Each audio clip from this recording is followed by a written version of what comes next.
If you want to transfer money from PayPal to Cash App but not sure how, then this video is for you. In this video, we'll show you a quick way to transfer money from PayPal to Cash App. First, make sure you are signed up for both apps.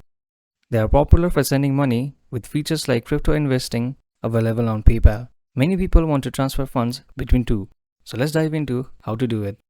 First, we'll start on PayPal. Tap on the transfer button, which is at the top left corner. This option opens like transfer to a bank, transfer to saving, or transfer internationally. Here we'll select transfer to bank. You can choose instant transfer, but it does come with a small fee, so we'll skip the fee and tap the transfer button to send the money to our bank. Next, we'll go to Cash App, and to transfer the money that we just sent to our bank, tap on Add Cash at the top of the screen.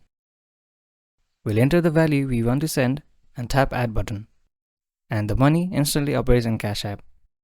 This is the easiest way to transfer money from PayPal to Cash App. Thank you for watching. If you find this video helpful, please don't forget to give it a thumbs up and subscribe to our channel for more.